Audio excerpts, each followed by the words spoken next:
Shalom jemaat yang dikasihi Tuhan, apa kabar saudara di hari ini?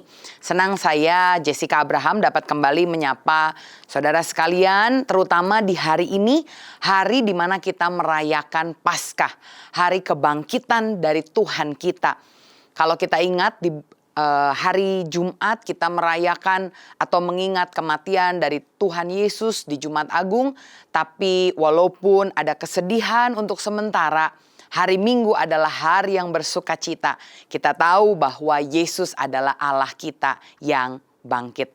Dan hari ini kita mau sama-sama merenungkan mengenai apa yang Yesus sedang kerjakan ketika dia bangkit.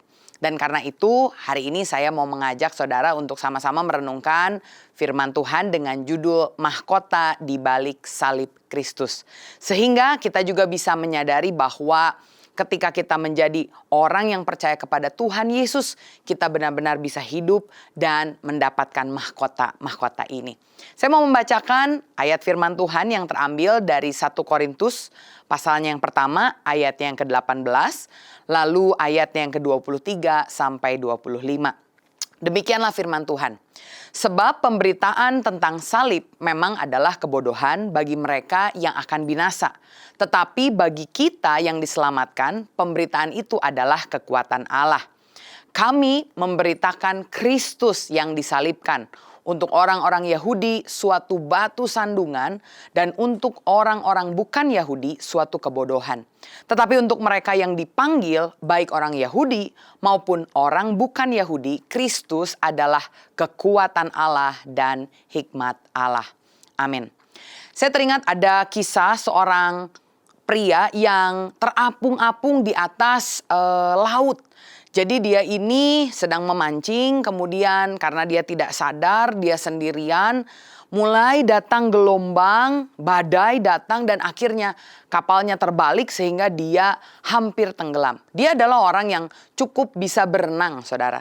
Karena itu dia berusaha sekuat tenaga, masih tenang, tapi kemudian air makin besar, ombak makin besar luar biasa dan akhirnya dia mulai perlahan-lahan kehabisan tenaganya, mulai dia kehilangan arahnya. Ini mana, ke arah ke pantai atau mungkin ke tempat yang lebih dalam, dia nggak bisa membedakan arah. Dan di situ mulai dia merasakan ketakutan yang luar biasa. Dia bilang, aduh bahaya nih, saya akan tenggelam, aduh apa yang akan terjadi. Sementara dia ingat, dari tadi tidak ada kapal di sekitarnya. Dia berusaha sekuat tenaga untuk menolong dirinya sendiri, tapi tidak berhasil. Sampai akhirnya dia menyerah dan dia cuma bilang, selesai sudah. Selesai sudah hidup saya di sini. Akhirnya karena tenaganya sudah habis, tidak lagi kuat meronta-ronta, akhirnya dia perlahan-lahan mulai tenggelam. Ketika dia merasa sudah di ujung tanduk, sudah selesai semuanya, tiba-tiba ada seorang yang terjun dan menyelamatkan dia, menarik dia. Ternyata tanpa dia sadari karena dia panik, dari tadi ada satu kapal lain yang dekat dengan dia, yang sebetulnya di sana ada seorang lain yang memperhatikan. Dia mau menolong, dia punya pelampung yang mau diberikan. Dia mau tarik orang ini, tapi dari tadi orang ini terus meronta, terus berusaha. Dan orang yang mau menolongnya berpikir, wah kalau saya tolong bahaya nih, saya bisa tenggelam. Tapi ketika dia mulai menyerah, dia mulai tenang. Akhirnya si orang ini terjun dari kapalnya dan dia menyelamatkan pemuda yang pertama yang hampir tenggelam. Ternyata di titik di mana dia berkata, selesai sudah semuanya. Ternyata di titik itulah dia mengalami keselamatan. Saudara tahu pada hari Minggu Palem, minggu lalu, minggu yang kita rayakan, Yesus masuk ke Yerusalem. Dan dia begitu dielu-elukan oleh orang banyak. Orang berteriak, Hosana, Hosana. Terpujilah anak Allah, anak Daud yang datang. Mereka menghamparkan daun palma menyambut Yesus, seolah-olah Yesus ini adalah raja yang akan membebaskan mereka. Seakan-akan kemenangan itu sudah tiba. Tetapi kurang dari 1 minggu suasana berubah total. Yesus ditangkap, disalibkan, bahkan mati di tangan yang mereka lihat penjajah pada saat itu. Disitulah harapannya runtuh. Orang yang menganggap bahwa ini adalah kemenangan kita. Mereka ketika Yesus ada di atas kayu salib, apalagi saat Yesus mati, mereka bilang, selesailah sudah harapan kita. Selesailah sudah keinginan kita untuk pribadi ini menjadi raja. Bahkan kalau kita melihat dari ayat firman Tuhan, ada bahkan muridnya Yesus sendiri yang akhirnya pulang ke kampungnya masing-masing karena mereka kecewa, mereka merasa, udah pokoknya ini selesai sudahlah angan-angan, keinginan kita. Salib adalah momen di mana orang berkata, selesailah sudah, harapannya hancur, rencananya gagal. Tapi ternyata saudara harus mengerti bahwa bagi Yesus, justru ketika dia ada di atas kayu salib, Yohanes 19 ayat 30 berkata, Yesus berteriak, sudah selesai. Bukan selesailah sudah, tapi sudah selesai. Kenapa? Karena dia tahu, dia bukan kalah. Tapi ternyata dia sudah menyelesaikan semua yang mau dikerjakannya di dunia. Yang murid-murid, orang-orang yang saat itu percaya, yang mereka tidak lihat adalah hal yang dianggap menjadi titik terendah. Salib yang dianggap hina ternyata bukanlah akhir dari cerita. Ternyata salib adalah awal dari kemenangan kita. Yang dinyatakan melalui apa? Melalui hari di mana Yesus bangkit. Karena salib, Yesus bisa bangkit. Artinya salib sama sekali bukan kekalahan. Salib adalah tempat di mana semuanya diselesaikan dengan sempurna oleh Tuhan Yesus. Salib bukanlah akhir dari cerita kita, orang percaya. Justru salib adalah hanya permulaan, awal dari cerita. Di mana di minggu Paskah Yesus bangkit dan dia mengatakan salib tidak akan membuatku tergantung selamanya. Tidak akan menurunkan aku ke alam maut selamanya. Tapi dia bangkit dan justru mengalahkan maut. 1 Korintus 15 ayat yang ke-17 Rasul Paulus dengan kuat berkata, jika Kristus tidak dibangkitkan, maka sia-sialah kepercayaan kamu dan kamu masih hidup dalam dosamu. Artinya, jika Kristus tidak dibangkitkan, maka sia-sialah imanmu. Kalau kita lihat setelah salib di hari Jumat, hari ini, hari Minggu saat kita merayakan Paskah, Yesus, dia hidup. Tapi bukan hanya hidup kembali, bukan hanya sekedar bangkit. Tapi kebangkitannya membuat Yesus memberikan kepada kita hak untuk kita menerima mahkota sebagai anak-anak Allah. Karena Yesus sudah memenangkan pertandingan di atas kayu salib. Karena itu kita sebagai orang-orang percaya, kita perlu tahu apa mahkota yang Yesus dapatkan di balik dari salib.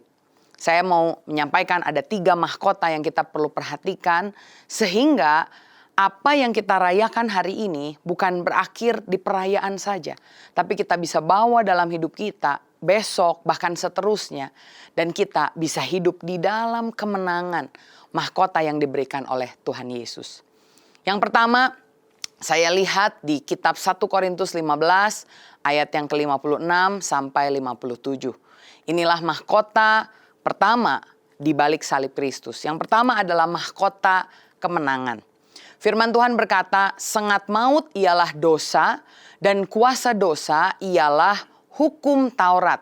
Tetapi syukur kepada Allah yang telah memberikan kepada kita kemenangan oleh Yesus Kristus Tuhan kita. Kalau kita lihat Adam, Hawa jatuh dalam dosa. Ketika mereka jatuh dalam dosa, maut mulai masuk. Dan banyak orang yang bertanya, kenapa Adam dan Hawa yang berdosa, lalu dosanya itu bisa diberikan kepada kita keturunannya? Sebetulnya sederhana saudara. Anggapan seperti orang tua, ayah, ibu pindah dari satu kota ke kota yang lain. Tentu anaknya itu dilahirkan di kota yang baru, dalam keadaan yang baru. Begitu pula dengan kita. Ketika Adam dan Hawa, manusia pertama yang diciptakan oleh Allah, ketika mereka melakukan dosa, tidak taat kepada Tuhan, maka kita sebagai anak-anaknya ikut memiliki natur dosa tersebut. Sehingga maut ini juga menjadi bagian kita. Maut ini menakutkan bagi kita. Karena tentu Ketika kita berdosa, kita menerima maut dan kemudian pada akhirnya kita akan masuk ke dalam kematian kekal. Sebetulnya sudah tidak ada jalan lagi untuk kita bisa menyelamatkan diri kita sendiri. Tapi puji Tuhan, Yesus datang, dia turun ke dunia, naik ke atas salib. Dan ketika dia bangkit, Yesus menang atas maut. Dia menelan maut, kalah telak maut sehingga dia menang. Bagi kita, orang yang percaya kepada Yesus, kita tidak perlu lagi takut terhadap kematian. Kita tahu bahwa kita memiliki kehidupan yang baru. Kalau kita perhatikan, sebelum Paskah, Yesus itu mati di hari Jumat. Tetapi ketika pagi-pagi benar, hari Minggu pagi, dia bangkit. Yang menarik adalah ketika dia bangkit, ada tilam, kain kafan yang ditaruh di sana. Ini menunjukkan bahwa apa yang dilakukan oleh Yesus adalah sesuatu hal yang luar biasa. Ketika Yesus bangkit, kebangkitannya ini dia berikan kepada kita. Yang kedua, saya melihat apa yang dilakukan Yesus. Mahkota apa yang diberikan oleh Yesus kepada kita orang percaya. Saya melihat yang kedua, saat Yesus dibangkitkan, bukan hanya dia mengklaim mahkota kemenangan, tapi yang kedua, Yesus juga mengklaim mahkota pemerintahan. Dalam firman Tuhan di kitab Matius pasal 28 ayat yang ke-18, firman Tuhan berkata, Yesus mendekati mereka dan berkata, "Kepadaku telah diberikan segala kuasa di sorga dan di bumi." Kemudian ayat 19 melanjutkan demikian. "Karena itu pergilah, jadikanlah semua bangsa muridku dan baptislah mereka dalam nama Bapa dan Anak dan Roh Kudus. Dan ajarlah mereka melakukan segala sesuatu yang telah kuperintahkan kepadamu. Dan ketahuilah aku menyertai kamu senantiasa sampai kepada akhir zaman."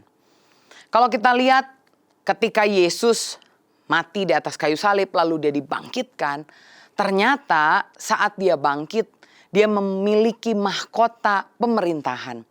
Semua kuasa diberikan kepada Yesus dan yang luar biasa, kuasa ini diimpartasikan kepada kita. Kita yang asalnya budak, sekarang kita karena Yesus sudah mati dan bangkit, kita menjadi anak. Artinya kita tidak lagi hidup di bawah pemerintahan iblis, pemerintahan dosa.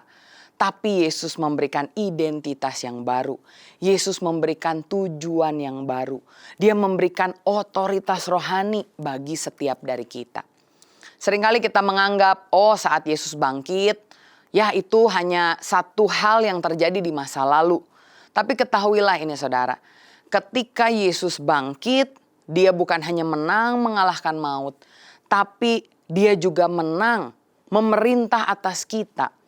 Sehingga dosa yang tadinya mengikat kita ke bawah, sekarang karena Yesus sudah bangkit dan kita hidup di dalam Yesus, kita diberikan kemampuan untuk bisa menang atas dosa selama kita tunduk pada pemerintahan Allah. Kalau saudara ingat, di bumi ini ada yang namanya hukum gravitasi. Semua yang dilempar ke atas pasti jatuh ke bawah. Tapi saudara juga tahu bahwa kita pernah atau sering melihat ada pesawat terbang. Pesawat terbang ini sangat berat, bertonton saudara. Tapi kenapa dia bisa kemudian terbang mengalahkan hukum gravitasi? Karena ada hukum lain namanya hukum aerodinamika yang membuat rangka-rangka besi yang beberat ini, yang bertonton ini, toh bisa akhirnya melawan gravitasi dan terbang, bahkan membawa banyak orang di sana. Sama seperti itu, sebelum Yesus memenangkan pertandingan, tidak ada jalan bagi kita untuk bisa bebas dari pemerintahan dosa. Entah itu dari hawa nafsu kita, kedagingan kita, atau bahkan godaan tipuan iblis yang diberikan kepada kita. Tidak ada cara untuk kita bisa menang. Tapi begitu Yesus bangkit, kita tahu bahwa ada mahkota pemerintahan yang dia dapatkan dan dia impartasikan kepada kita. Sehingga sama seperti kapal besar, pesawat terbang yang berat, yang kemudian bisa mengalahkan hukum gravitasi. Kita juga sama. Anak Tuhan punya identitas baru. Bukan lagi budak, tetapi anak.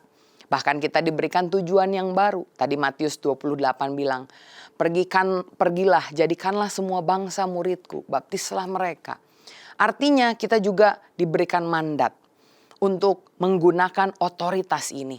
Menggunakan apa yang Tuhan Yesus telah berikan. Sehingga kalau ada di antara kita, teman-teman kita yang masih hidup di dalam dosa. Mereka merasa, aduh saya melakukan hal yang sama berulang-ulang, jatuh ke lubang yang sama. Hari ini, di hari Paskah, mari kita sampaikan kepada mereka bahwa 2000 tahun yang lalu Allah menjelma jadi manusia. Yesus Kristus mati di atas kayu salib. Bukan hanya mati, tapi dia bangkit. Dan ketika dia bangkit, ada kemenangan, pemerintahan yang dia berikan kepada kita. Sehingga kita juga saat mengerti identitas kita, mengerti otoritas kita tidak lagi ditipu iblis. Tapi kita menggunakan apa yang Yesus sudah kerjakan untuk hidup di dalam kemenangan. Yang ketiga, yang terakhir, bukan hanya tadi ada mahkota kemenangan, mahkota pemerintahan, tapi di balik salib Yesus ketika Yesus bangkit ada mahkota kemuliaan yang Yesus juga dapatkan. Kalau kita ingat, Yesus pernah dicobai. Ketika dia selesai dibaptis, dia dibawa ke padang gurun. Dan salah satu pencobaan iblis kepada Yesus adalah untuk menjatuhkan dirinya dari atas bumbungan bait Allah. Sehingga dengan demikian, kalau Yesus melakukannya, maka Yesus akan dimuliakan. Saudara bisa bayangkan, kalau tiba-tiba di gedung gereja saudara ada orang loncat, iblis berkata, kalau kamu loncat, seperti Alkitab bilang, akan ada malaikat yang akan membawa, yang tidak akan membiarkan kakimu jatuh terantuk kepada batu. Saudara bisa bayangkan kalau ada orang tiba-tiba loncat, lalu ada malaikat menyambar, membawa dia agar dia tidak jatuh. Tentu orang itu akan dipermuliakan. Apalagi pada zaman kehidupan Yesus, orang tahu mereka sedang menantikan Mesias. Tetapi Yesus tahu bukan dengan cara itu dia dipermuliakan. Bagaimana dia dipermuliakan? Dia dipermuliakan melalui jalan salib. Via Dolorosa yang kita ingat di hari Jumat Agung. Ketika dia melewati semuanya itu, dia mati, lalu dia bangkit, disitulah kemuliaan Allah dinyatakan. Filipi 2 ayat yang ke-10 berkata demikian. Supaya dalam nama Yesus bertekuk lutut segala yang ada di langit dan yang ada di atas bumi dan yang ada di bawah bumi. Dan segala lidah mengaku Yesus Kristus adalah Tuhan bagi kemuliaan Allah Bapa. Saya melihat lewat salib dan lewat kebangkitan Yesus, kemuliaan Allah dinyatakan dengan luar biasa. Yang pertama, Allah yang adil menunjukkan keadilannya dengan menumpahkan murka yang begitu luar biasa di atas salib. Dosa setiap orang yang percaya kepada Yesus ini menjadi dosa yang ditangguhkan kepada Yesus. Sehingga ketika dia ada di kayu salib kita ingat, dia berteriak, Eloi, Eli, lama sabachthani. Allahku, mengapa engkau meninggalkan aku? Karena di sanalah Allah yang adil harus menjatuhkan hukuman. Allah yang kudus juga ditunjukkan lewat salib. Dia memalingkan mukanya karena begitu besar dosa yang harus ditanggung oleh Yesus. Karena kita, akibat kita, dosa-dosa kita dia tanggung. Keadilan Allah dinyatakan, kekudusan Allah dinyatakan. Tapi saat Yesus dia ada di atas kayu salib, Allah yang Maha Kasih juga dinyatakan. Tahukah saudara apa yang menancapkan Yesus di atas kayu salib? Jawabannya bukan paku. Jawabannya adalah kasih dia yang begitu luar biasa. Yesus Allah yang begitu maha, dia bisa saja turun dari atas salib. Kemudian dia bisa mengalahkan semuanya. Walk out, hanya berjalan, meninggalkan semua. Dia bisa lakukan. Tapi karena bukti kasih Tuhan yang begitu luar biasa. Dia membiarkan dirinya disalib oleh orang-orang ciptaannya. Dan kita lihat ternyata kasih Allah ditunjukkan secara luar biasa. Tapi ada satu lagi yang kita perlu ingat. Allah bukan hanya maha adil, maha kudus, maha kasih. Tapi Allah juga maha kuasa. Karena itulah kita hari ini merayakan Paskah. Ketika Yesus mati dan kemudian dia bangkit, kita tahu bahwa kebangkitannya ini menunjukkan kuasa Allah yang begitu luar biasa. Kalau saudara baca di Injil, kita melihat bahwa kebangkitan Yesus adalah sesuatu hal yang mengagetkan buat semua orang. Karena ada tentara Romawi yang bahkan disuruh berjaga di depan kubur Yesus, tapi mereka tidak bisa meniadakan, mengcancel apa yang Yesus lakukan. Ketika batunya itu terguling, mereka tidak bisa lakukan apa-apa. Karena memang Allah begitu luar biasa. Di Alkitab ditulis bahwa ahli-ahli Taurat, orang-orang Farisi bahkan harus memberitakan kabar bahwa mayatnya Yesus dicuri. Padahal sama sekali tidak demikian. Kenapa kita yakin? Karena setelah hari ini kita akan merayakan hari kenaikan Yesus ke sorga. Jadi benar, kemuliaan Tuhan dinyatakan. Dan bagi kita saat kita tahu kita menyembah Allah yang Maha Kasih, Maha Kudus, Maha Adil, Maha Kuasa. Ada satu masa depan yang luar biasa yang Dia berikan kepada kita. Ada kemuliaan yang Yesus mau berikan kepada kita yang ikut serta dengan Dia. Kita lihat bagaimana ketika kita hidup bukan lagi hidup untuk diri sendiri. Tapi kita harus hidup bagi Yesus. Di dalam kitab Roma pasalnya yang ke-8 ayat yang ke-17 sampai 18 dikatakan. Jika kita adalah anak, maka kita juga adalah ahli waris. Maksudnya orang-orang yang berhak menerima janji-janji Allah yang akan menerimanya bersama-sama dengan Kristus. Yaitu jika kita menderita bersama-sama dengan Dia. Supaya kita juga dipermuliakan bersama-sama dengan Dia. Hari ini kita tahu Yesus menerima mahkota kemuliaan. Dan kemuliaan itu akan diberikan kepada kita dengan satu hal yang tadi disampaikan, kita juga harus mau menderita bersama dengan Yesus. Apakah artinya kita juga harus jalan di Via Dolorosa, harus kemudian secara literal disalib di atas kayu salib untuk menebus dosa kita? Sama sekali tidak. Kita tidak bisa menebus kesalahan kita sendiri. Seandainya saudara mati hari ini, saudara tetap tidak bisa menebus dosamu. Karena hanya yang suci yang bisa membebaskan yang bersalah. Orang yang salah tidak bisa menggantikan kesalahan orang lain. Lalu apa yang harus kita lakukan? Ketika Yesus sudah memikul salib, ketika Yesus sudah bangkit, Yesus memberikan di dalam Matius 11 ayat 29 sampai 30. Hal yang Dia ingin, rindu kita lakukan. Dikatakan oleh firman Tuhan, pikulah kuk yang kupasang dan belajarlah padaku. Karena aku lemah lembut dan rendah hati dan jiwamu akan mendapat ketenangan. Sebab kuk yang kupasang itu enak dan bebanku pun ringan. Seringkali saat kita membaca ayat ini kita pikir, oh kita harus menanggung dosa kita sendiri. Wah, membawa salib kita sendiri. Betul, kita harus menyangkal diri, pikul salib. Tapi salib yang kita bawa adalah salib Kristus. Kalau saudara tahu, kata kuk ini digunakan untuk menjelaskan istilah pertanian. Ketika sapi atau kerbau membajak, kuk ini diberikan kepada dua sapi atau kerbau sehingga mereka bisa membajak dengan optimal.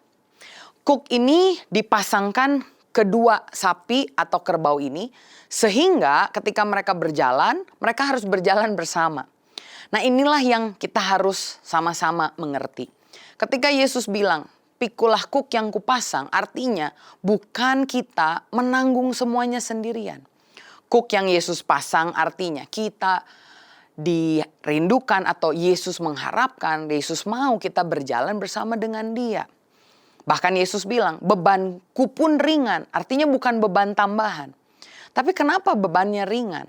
Karena Yesus sudah memikul semua beban di atas kayu salib. Sehingga ketika kita berjalan bersama Yesus, berjalan dalam kemenangan Yesus, kita tidak lagi hidup dalam dosa, kita ikut perintah Kristus.